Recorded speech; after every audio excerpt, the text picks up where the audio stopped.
Namaste all. Namaste. Namaste. It's been such a pleasure to meet so many of you, especially to meet the Gaur family again in person in Delhi.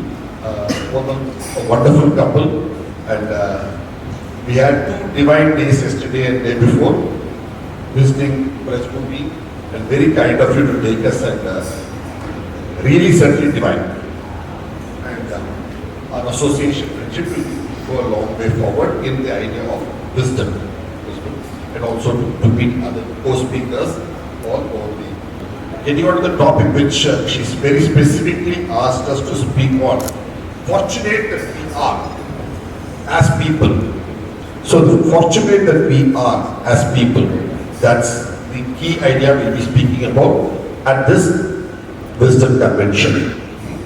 Based on our interactions with Richa Gaurji, is what aspects you want.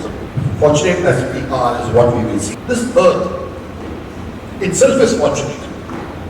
It's one among the 7 loka that we have in our prapancha, which is mentioned in our various Purana. We also say it as part of a mantra and also shloka, Satya, Tapo, Jana, Sugar, and Bhuloka. What we live is in the Bhuloka where we have this. So we are all fortunate. The earth itself is fortunate to be where it is and be a loka. Look at the term loka, which we use. Loka is a place where habitation is possible, where movement is possible, where activity is possible. That's why you, in the English language, in the Anglican language, use the word location, locale, locomotive. All this comes from the Bharata word loka. So that's the beauty of how our thought has processed and gone all through the world. If you look at the earth itself, as we said, fortunate. The earth is where it is fortunate because we have a mantra, not a shloka, but it's a mantra of the 108. All of us use the Japamala for 108. But what is this 108? If you look at the sunrise and sunset, we know the sun is much bigger and the moon is much smaller. Sun is much bigger than Earth, moon is much smaller than Earth. But still, at sunrise, sunset, moonrise, moonset, what do we see? Both of the same size. When every Grahan eclipse, one eclipses the other. That means what? Both of them are the apparent size is same. How is it possible? We know sun is much bigger, moon is much smaller. What is that much bigger, much smaller? It's a ratio of 108, 108. Between, in comparison to Earth and the respective diameters and distances they are in.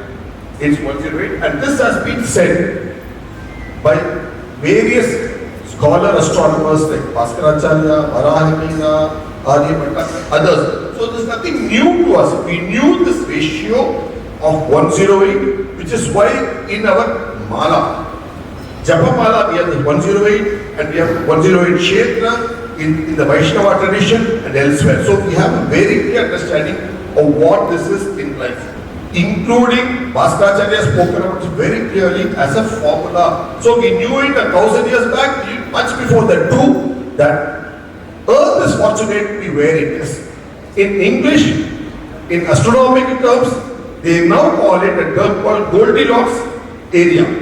Because of the Goldilocks is a child activity that they play in Westwood. So that's a good, so they call it Goldilocks. We had this 108 much before that. And all religions of the world 108 is significant. But the reason we know, the ratio we know, the formula we know, and we practice it. So the earth is fortunate. Every part of the world has got this 108 as a significant part, but we see that. So, on this earth, so where are we all born? We are born as humans on this earth. And in the very word human, you find the whole wealth of what distinguishes you. And the luckiness that you have in your birth. The mind. So human is one who is capable of putting their mind to good use. So from the word man, you have the human, manu, manas, and so many other influencers, even in the West, if you look at it, you will trace their names back to the word man. Including the word man and woman. If the man is not there in English, there is no man or woman. That's the root of the word man, plus we have the manas. And we are, as we said, we could have been born in any of the seven loka, but we are born here itself is we are fortunate to be born here. And even to get this birth of a human is very rare. She said, zero, तो पहले आप ancients अपने बुजुर्गों को आगे डालो. So those ancients, the Indian wisdom is that life, there is no beginning and end. There is a continuous cycle, and based on your karma, you keep getting births. And in these births, based on your karma, in your previous births, you could have been anything other than a human. In your succeeding births, also you can be anything other than a human. So today, as you are, you're fortunate to be a human on this fortunate earth because your karma has given you this chance to be a human where you can apply your mind and do things useful. So you're fortunate to be born as human because you can be born as an ant, you can be born as a pig, you can be born as a monkey, you can be born as anything. So in the reincarnation process, that's the next level of fortunateness. We see next level of how we are fortunate, multiple levels we'll see, and we are fortunate to be born in this land of Bharat. We'll see that. Look at the term Bharat, that India, that is Bharat, which is what we say in our constitution, because we say India because it comes from the source word Sindhu. So look at the word Bharat. There are many meanings for it, but the fundamental source meaning of the word Bharat comes from the word Ba and Ratha. Ba stands for light, knowledge, thereon. Okay? Bhaskara, Bhanumati, Bharat. And the other aspect is Ratha. So Ratha, it means one who is religious, one who is a connoisseur of knowledge. So Bharata is a person where people are religious of knowledge. It is only in this land of Bharat do we say that we are religious of knowledge. No other civilization in the world calls itself, no other people call themselves as people of knowledge.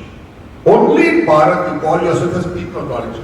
Any other country, region, land, people never have ever called themselves people of knowledge. Only in Bharat we do, because we are connoisseurs of knowledge. That's why we call Bharata, Ratha, Rati, who is enjoyable, pleasure, relish.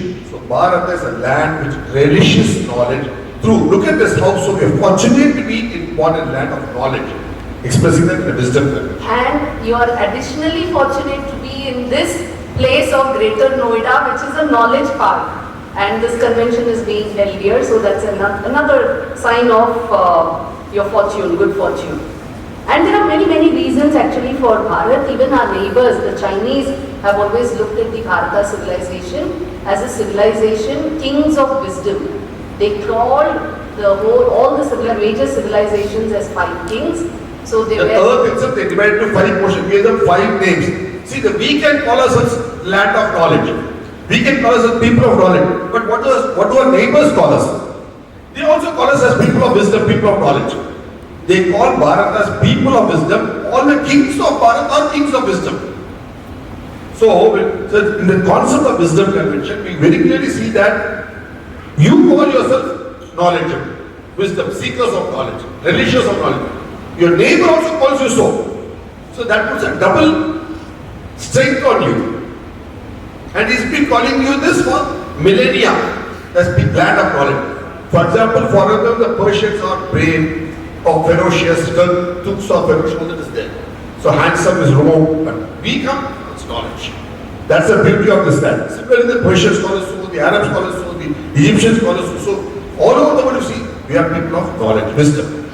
And we are also people of skill because also metallurgy has flourished. Metallurgy for various things and Bharat is also related to the art of metallurgy.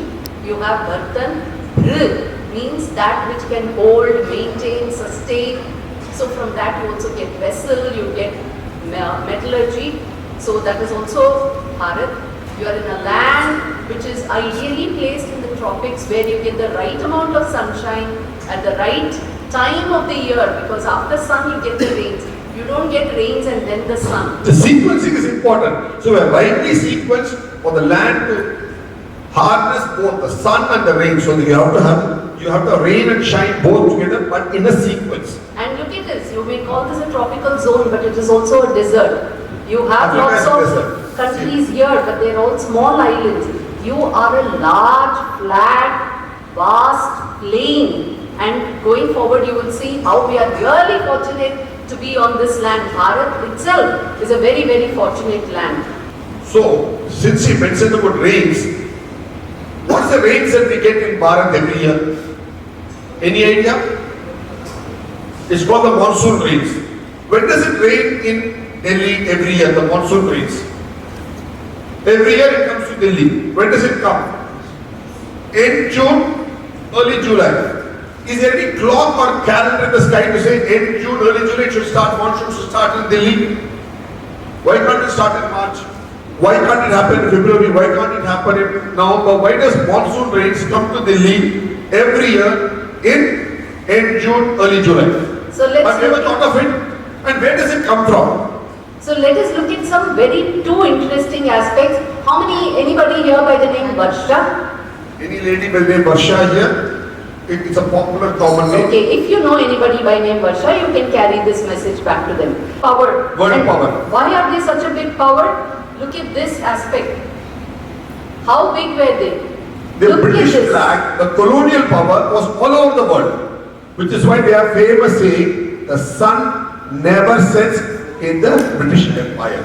That's what arrogance they had. But what did we tell them? That's because God doesn't trust the English dark. That's a statement. Okay, it's an arrogant statement and a repartee to it. But the point is, that was the global power of the British in 1917. Which is why they decided to shift to Delhi and make it the capital. Of their second capital after London, the world capital. Now listen to it very clearly. From what happens in 1947? They depart India and leave the whole colonial power system itself out and leave out. In 1957 they leave other countries, 1967 they leave most countries. So they become a mini power. They no more. So, but look at this. 1917 they call themselves global colonial power of the world. In 30 years time they are out of India. So nothing is nirantar. It is all our forefathers, Purvaj, worked on it, and our great grandmothers worked on it to send the largest colonial power out of its base, all in a span of 30 years, not 300 years. From 1970 to 1947, he cleaned that out. And you were all not born then, you are born now because you are so fortunate. The struggle then was very different. That's what I am trying to say. That time was struggle to remove the largest colonial power out of the land. So Gen Z, what are you? You're very, very fortunate to be born in all the series of fortune, also at the right time. Now India is already ascending. It has gone through all the struggles. It has put itself on the correct path and it is growing, and you guys are there now. So all for you is clear to just keep climbing. So imagine the amount of fortune you're all blessed with. So not only not in India alone, in the world. You are the most fortunate generation in the world today. To be born in the right country, on the right earth, because there are 7 earths. You are born in the right earth, you are born in the right country, the right condition, in the right time also. When India is becoming a Vishwamitra and thereon Vishwaguru and Atmanirbharta, Vikasita, and you are not only Swatantra, you are Swavritti, going towards Swavritti now. So that's a long step. So you are born in the right place, you are born in the right time also. You are not born 100 years back. If you are born in 1920, you have to face all the struggles that our Purvas did. So what have we called our land? For generations and generations, we have a name for this land in ancient wisdom. In the Bharata wisdom, traditional wisdom, we have a name. We call it our Punya Bhumi. Look at the amount of Punya, luckiness it's got. So we have called ourselves this land of Punya Bhumi. So if you're born on Bharat, you're born in a Punya Bhumi. Now, let's look at this. Mother Nature, she has given you so much, you're so lucky, right? Now, so the term Punya is not to be limitedly understood only in the terms of puja and divinities. It's also geographical understanding of the terms. They give you one more window open, that's all. So now, let's look at what has happened even with when Mother Nature has given so much. So we have lot of rainfall, lot of river flow. Where do you receive the highest rainfall in Bharat? We just saw, right? Meghalaya and Cherrapunji, right? Zora, and also now close by nearby village, actually Mawsynram. This is where you get the highest rainfall, not in Bharat, but the world. In Bhuloka, on this whole fortunate earth which is at 108 ratio, you are getting the highest rainfall in Mawsynram. Now what happens here? Look at this. You know the world's highest rainfall place is Cherrapunji, Mawsynram, Zora. It rains for 9 months in a year there. But 3 months your water shortage. Why is such a Punya Bhumi and you still have water shortage? 3 months in a year is water shortage in the highest rainfall place in the world. What's happening there? You are not saving the water, storing the water. You're going to suffer when you need it, when you don't have it. So what is important here? Message here. Save the blessings when you get it. So you'll be fortunate. If you don't know how to save your blessings, then you are unfortunate. Okay? Now having said that, I'm going to ask you a question. How many hours are there in a day? Good. How many hours are there in a week? Calculators, cell phones, calculators. How many hours are there in a month? Quick. 7th standard arithmetic. How many hours in a year? How many hours in a year? 8,760 hours in a year. Just put it up there already, you can see. So in a year we have 8,760 hours. Now my next question to you is, it rains, how many months is monsoon in Bharat? How many months we have monsoon? 2-3 months, 3 months monsoon, all over Bharat we have. But actually how many hours on an average does it rain in different parts of Bharat? In any place on an average, how many hours does it rain? Yes, it rains for 3 months, agreed, that's the rainy season. Does it rain morning to night every day of all 3 months? No, it rains in bits and pieces. How many hours does it rain for actually in a year? How many hours does it rain in a year? Hours. Average 100 hours is what it rains in any place. If you take Delhi or Noida or if you take Agra, Braj, everywhere, it rains 100 hours in a year is what it rains. So, how many hours do you have in a year? So if it rains for 100 hours, what's the balance hours that it does not rain? So it does not rain for 8,660 hours. So that 100 hours rain it rains for you, you must save it for the balance 8,660 hours. So what is needed then? An effort, first the knowledge to know it, the wisdom to act on it, and the effort to save it. You need to have the effort to save the water when it rains for the longest period of hours that it does not rain. So what is the effort? So there's an effort needed. What is an effort called? Action. Effort, what is it called in Indian languages? Both those efforts and action are all English words. What is it called in the Indian languages? Karma.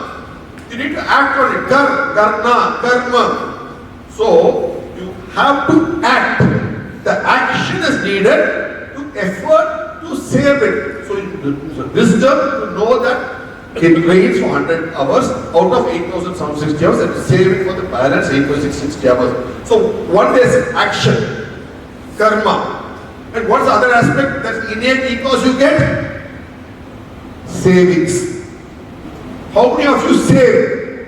Some of your students, others, elders, all of us save. You go put this person in America or Australia or Germany, what will the first thing he'll do? Start saving. The wisdom of a Bharatiya is to save. Why does a Bharatiya, whenever, even if you put him in Germany or anywhere, he'll start saving? Because it is in his blood to save. He knows the ethos is saving this first. Because he knows he'll reign only for 100 hours, you have to save for the balance 8,660 hours. So for 5,000, 7,000 years, it has made some blood to save. So the saving is a Bharatiya tradition. So the wisdom of Bharatiya is to save. And this is what they had done. So they had realized that it's not enough if you live in the Punya Bhumi. You have to act to put those blessings to work. You can be lucky, but then you have to act in the right manner, and therefore they made it their Karma Bhumi also. So it's not just the Punya Bhumi, it's also a Karma Bhumi where you are acting. And one of the first acts they have done is water harnessing, and you will be surprised to see how well they had so many systems. Normally we say A to Z for anything, right? So here from Ladakh where they had Zing to Kanyakumari where they had Anekat. So Z to A we had so many locally, indigenously designed suitable water harnessing systems. And we will show you, since this is Delhi, we'll show you what was what is the water harnessing system of Delhi? To say what you know? It is a Dighi and Bauris. How many Bauris do you have in and around Delhi, you know? Not now, built 1,000 years ago, built 500 years ago, built 2,000 years ago. You have about 1,000 Bauris around Delhi alone. 1,000 Baulis. Baulis, Baudis, Bav, Bhavi, Bauri. They're all names for water wells, water tanks. Because you have the Bav, what we call Bav in some other place, we call it Bav, Bauli, Bhavi. In Telugu it's called Bhavi. In Gujarat it's called Bav. So all those things. So you have the idea of Bauli. So here's also you have this idea of action to say, and you have 1,000 of them in NCR region alone. But half of them, unfortunately, are defunct now. That's the sad part. That's why you have the water shortage. Because India localized water harnessing systems done by our ancient forefathers, each of these places. And look at the total number of such water harnessing systems. You know, the whole of Bharat, how much we had water harnessing projects. How many habitation places do we have in Bharat? Anybody? Places of habitation, how many do we have in Bharat? Village, town, cities, all that put together. You know? We have 6 lakh habitations in Bharat. Why do I say 6 lakh? Why do you have 6 lakh? Because your pin code is 6 lakhs. So you have 6 lakh habitations. Whereas the water harnessing projects in Bharat are 9 lakhs. That means what? Our ancestors knew that you needed more water harnessing than living habitation. So the ratio was 2:3. You had 3 water harnessing efforts taken for every 2 habitations. So more water harnessing projects than habitation. So look at the ratio. So we knew which was important. Water was more important. That's why you were a Karma Bhumi there. So if you look at this is what it boils down to. So when you say you had the wisdom to realize how punya you are in what punya land, and that you have so punya is your nature. So it is something that is innate because you're in Bharat. There is an innate nature to you of nature giving you all this. But there is a wisdom. And not just the wisdom. So wisdom is you realizing that 8,660 hours, no water. Then you are making the choice to act. So the choice to act and do karma, and the right kind of karma which will help you tide over this water shortage of no rains for the remaining 8,000 hours, 660 hours, is what you're doing as your karma. And that you're doing out of choice. So the very idea, so we talk about the word dharma. What is dharma? It's a very, very deep subject, very contextual, but in a simple way to understand, it comes from the root dhr, meaning to bear. That's why you say dharan, that which you bear. Dharti, that one who bears all of us. So dhr means what you bear. And what do you bear? The closest that can never be taken out of you. Your character.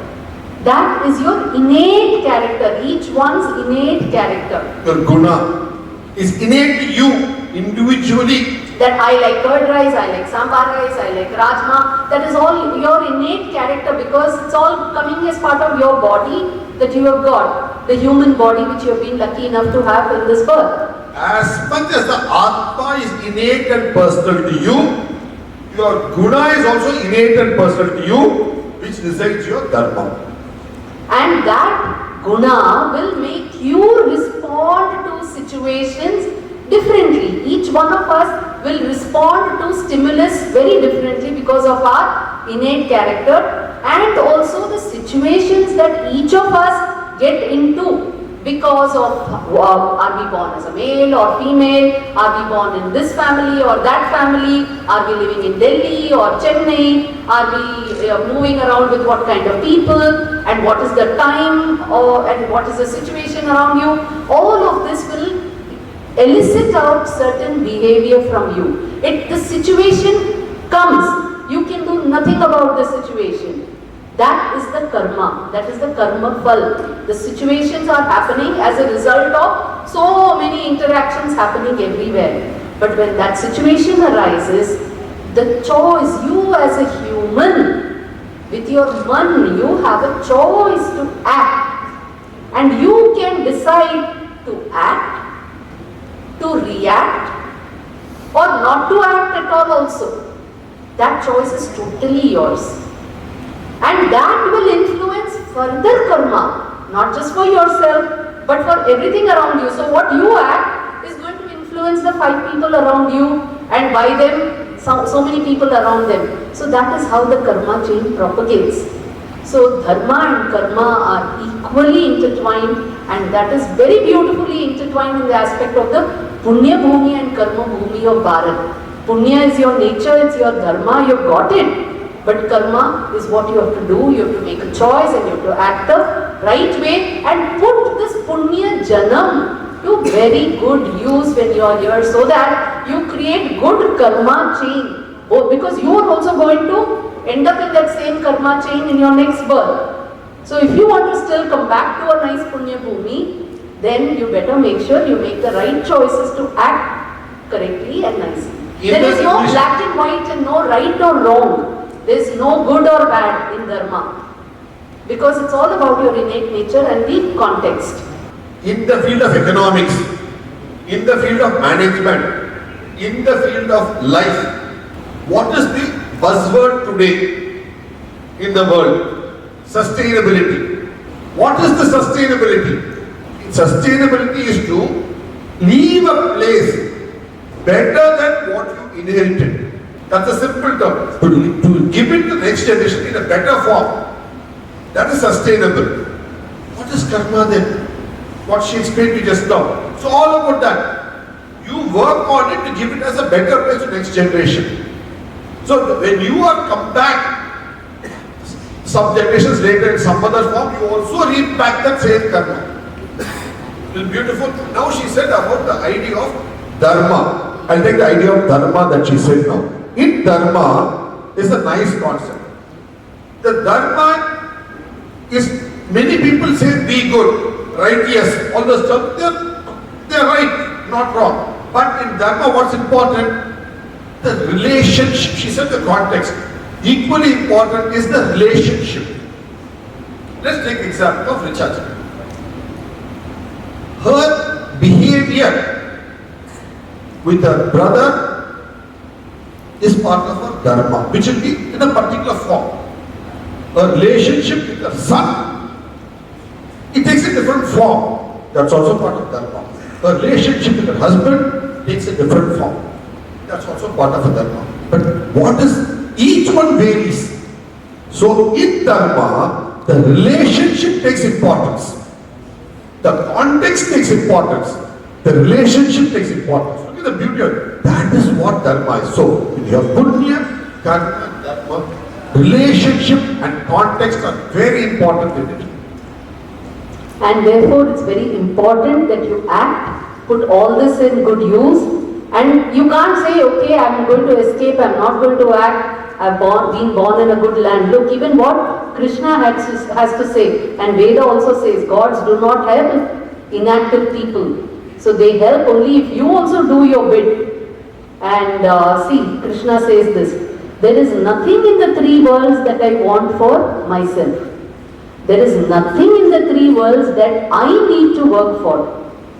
But if I let myself follow the course of inaction, so will others follow me. I shall myself be the cause of degeneracy of the world.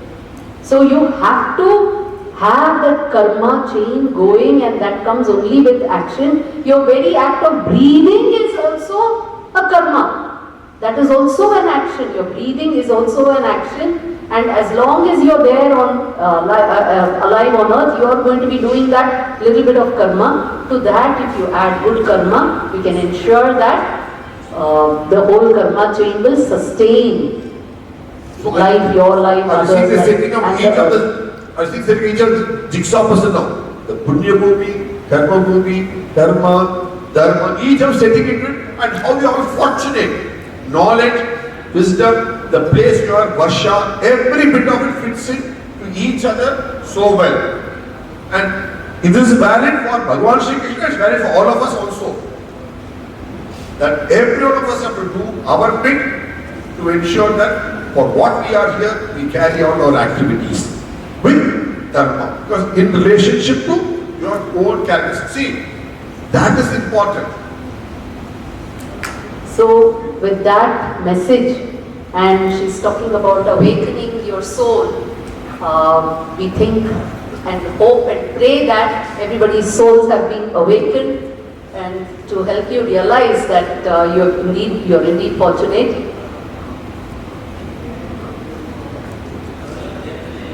So, I just want to add one question, because she said soul. I just have one. What do you call soul? Atma. Why is it called Atma? Why can't it be called Bhuta? I'm asking, why can't it be called Bhuta? Why is it called Atma? Chetana, okay, but Atma. Why Chetana? See, the word that best describes your soul. Your soul is different from my soul. Of course, we are all part of the overall universal Atma, but in a bodily form, our Jivatmas are different. Look at the word Atma. What is the word for mind? In Sanskrit. No, in Sanskrit, what do you say for mind? Mama. Mama is mind, me, self. Right? And this beauty is there even when you use the word Amavasya. Amavasya is when, why is it called Amavasya? What happens in Amavasya? The sun and the moon are on the same side. That's why you can't see the moon. The same alignment, they come together in their cycle. The moon as it's going around the earth, it is coming on the same side of the sun. This is a very, very beautiful. See, these are things, if you look at the words in our ancient wisdom, our tradition, not ancient wisdom, it's our tradition. These are the traditional words. You will realize to see how they knew all this and what all it connotes. So, when the sun and the moon are together on the same side, then it is Amavasya. Together. Same together. So this is the moon going around. When it comes on this side, the sunlight is not falling on the face of the moon you are seeing. So it is dark. What have we called it? Amavasya. Vasya means to reside. Ama is together.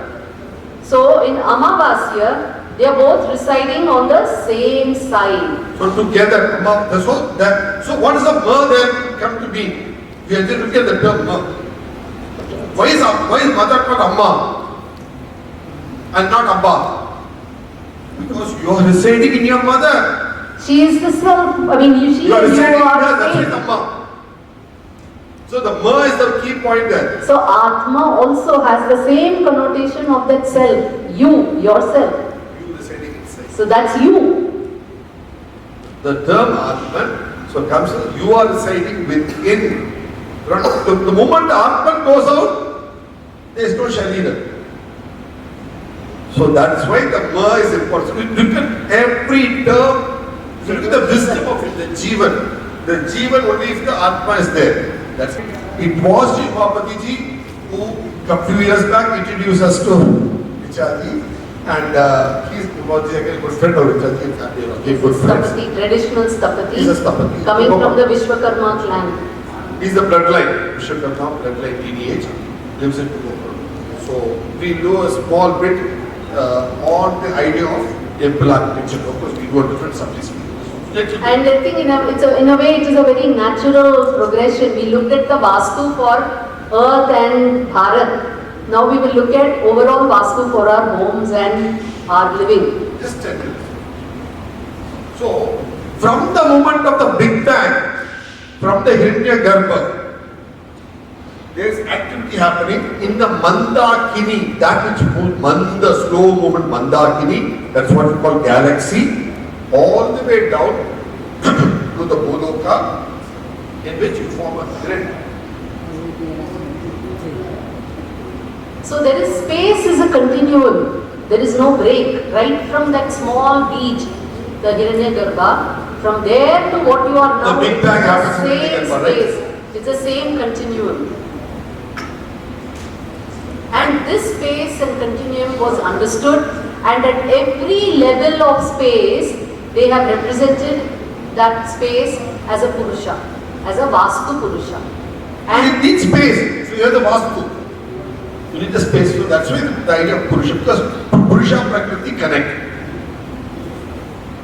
So it's like this. So when you use these terms, don't get bamboozled by them. The terms are very simple, clarified, meaning for us to understand very clearly. So the Vastu is edifice. And what do you do? The Vastu, you build different activities. One, Griha, Alaya, temple. Then Yana, the vehicles that you move around in, different vehicles. And Sayana. Sayana, So that is your furniture. when you recline. So all these aspects. Shayan, Shayya, so your furniture, your seat, your bed, right? So who makes this for yourself? The Vishwakarma. We also celebrate Vishwakarma Day, which incidentally comes on the same day as the birthday of the Honorable Prime Minister of Bharat. Okay? Vishwakarma Jayanti. The point is, what is Vishwakarma? Actually in Veda there is a full sutta called Vishwakarma Sutta in Veda. Full sutta is there in your capsule. There is a film on it. Please watch it. There is a capsule of Vishwakarma Sutta. It's on Srishti. We have written about it. Watch it. The point is, in Vishwakarma there are 5 subdivisions. So you have Manu. See, you have to first understand what do you mean by the term Vishwakarma. We saw karma, action, act, and Vishwa is world. So world does not necessarily mean only the physical world as earth. Globe. It also means the world, your world, what is immediately around you, what you perceive immediately around you. That is also your world. It can be as small as your room, as big as your house, as large as your office, as large as your society, your country. City, Nagara, Desh, Pradesh. And the whole universe is also the Vishwa. That is why Vishwakarma Sutta talks right from creation, because he is creating entire space. He is building and crafting the entire space. So that kind of a Vishwakarma who builds worlds for you, whatever you want. So today's architect is your Vishwakarma. So what are the kinds of people? Builder. There are people who work on metals. So they are Manu Vishwakarma. Then there are people who work with wood. So these are the English words, but we had very clear classifications. For us, these are all Vishwakarma. Because you can even build a world with just wood. So that is Mayan. And in fact, he builds the entire, all the buildings, glorious buildings of Lanka for Ravana. Why does he do that? Why does he build for Ravana? Any idea? Do you have? Ravana is his son-in-law. His daughter is Mandodari. Mayasura is the father-in-law of Ravana. So he builds everything for his son-in-law. And how many of you know there is a temple for Ravana here? In Greater Noida, there is a temple for Ravana right here. So then you have Vashta. There's a in Indraprastha originally was built by Mayasura. Asura, Mayasura, Mayan. Then you have the Dvashtas who work on metals but non-ferrous, like copper, bronze, brass, basically alloying. This is metal, this is alloying. There's a fundamental difference between metal and alloys. And Delhi is the great center for alloying that we have made films on it, watch it on YouTube channel. Lot of films made on alloys.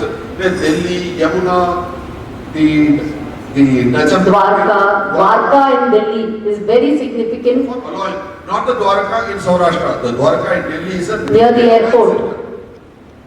It's before that, the name goes back a millennia. That is Dwaraka, this is Dwarka. The difference. And why it's called Dwarka is also be mentioned in our film. Watch it later. So then Shilpis who work with stone and Vishwagnya who work with gold, the jewelry and everything else, all the foils and that kind of craft. And look at this. This is the Maya who built this Indraprastha for us here in Delhi many years. So what we call today, it's a 5,100-year skill in architecture. And he introduces himself to Ajahn because he was saved by them, offers to build it for them as a thank you gesture. That's how it works out in the Mahabharata and in the Maya Matam.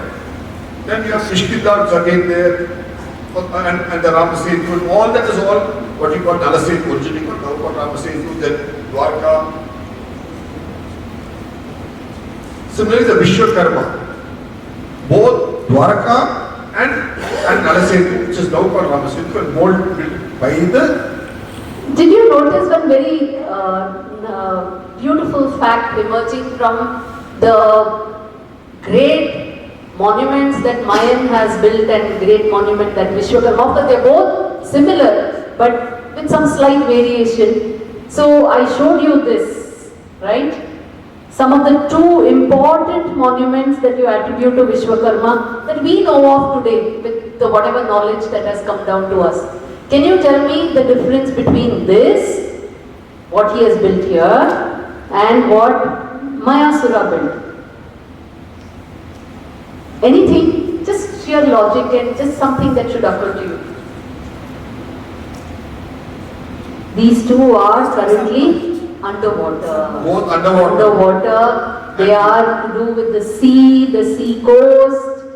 Stopping the water in the sea. So building dikes in the sea and building it. So they're hydraulic civil engineering skill of a marine quality. So marine hydraulic civil engineering skill is what they had expressed those days.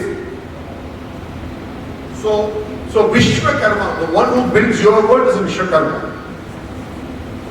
Now, of all this, for the point of view I asked to speak was also about temple architecture that we showed from Vishwakarma and Maya come up to temple architecture. In temple architecture, there are 5 components.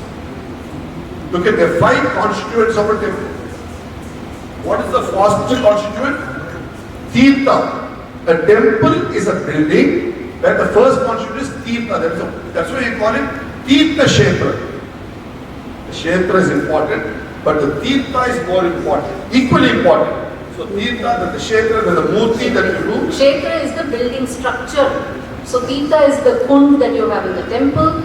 Kshetra is the building that you have with Shikhar and everything. Then Murti, the Vigraha that is there inside the Kshetra, which is inside the building. And then the Kalpa. So all the various activity places that you have in the temple where you do the yag and various other activities, that is the Kalpa area.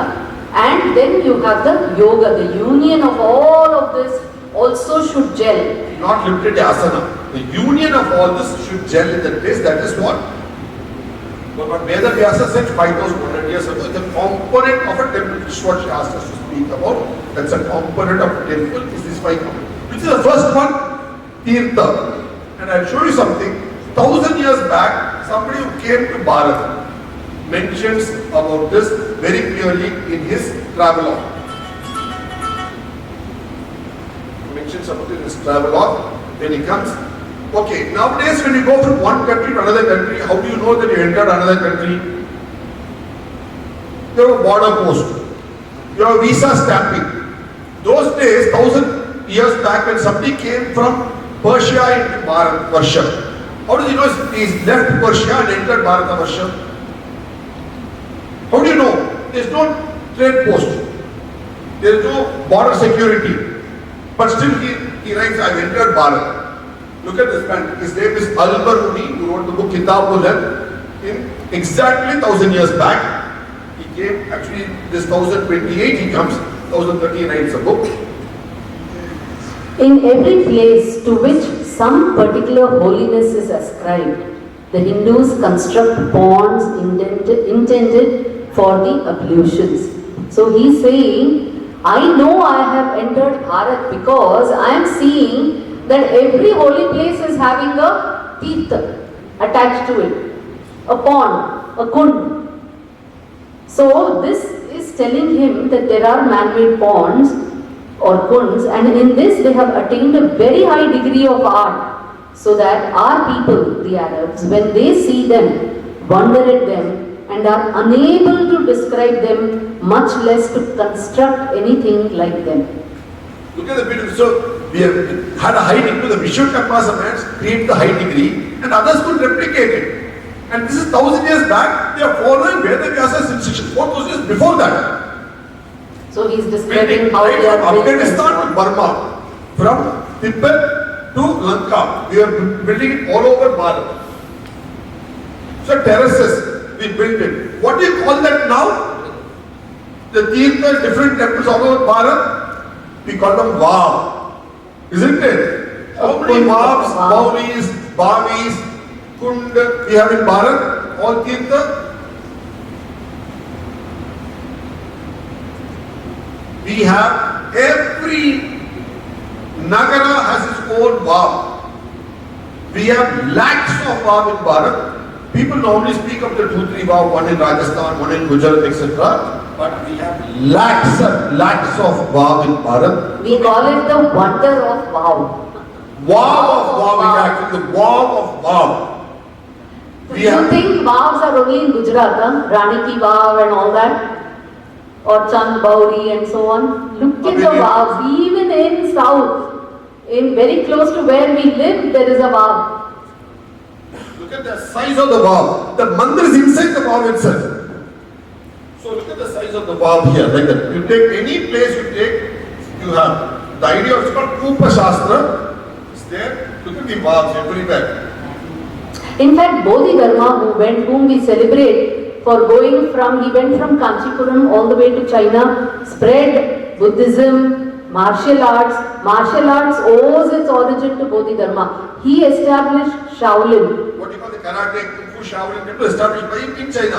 What does he do first thing when he goes to China? He builds Vavs there. So in China, if you see Bodhidharma, if you see any paintings or artworks of Bodhidharma, they'll always show a well.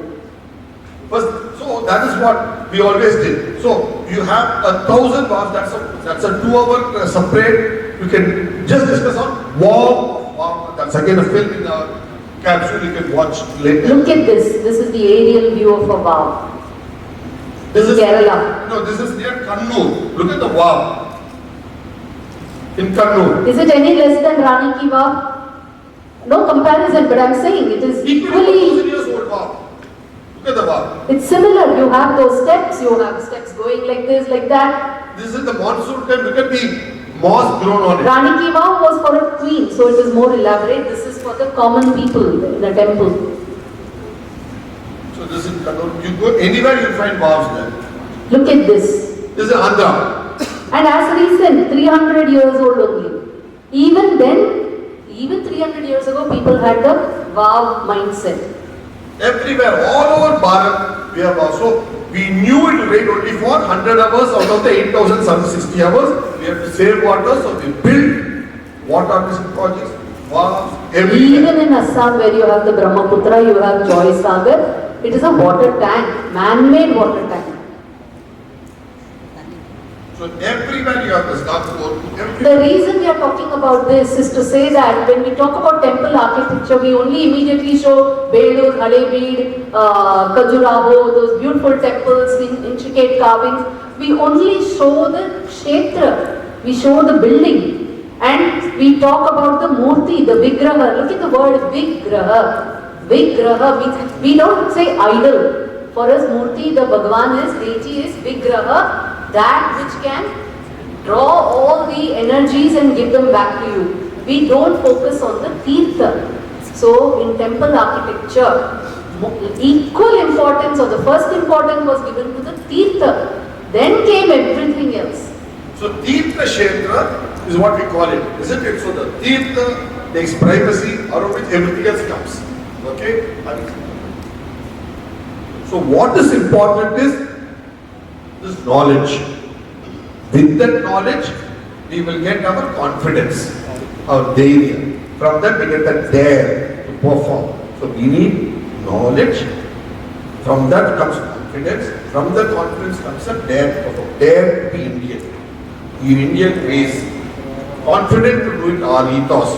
That's what decolonization of mind is, which is what the Honorable Prime Minister has spoken about as decolonizing ourselves, so that we behave as Bharatiya and perform as Bharatiya, so that only then we can be Atmanirbhar and Vishwamitra to Vishwaguru. That's essential part of this. And what important aspect is this wisdom conference, like other, is an important area where we take this knowledge, people at large these recordings, so that people listen to it, understand. And where does the word English word wisdom come from? It comes from the word Vid, Veda, Vidya, from which comes the English word, old English word Vid, from which comes the new English word Wit. From that comes the word wisdom.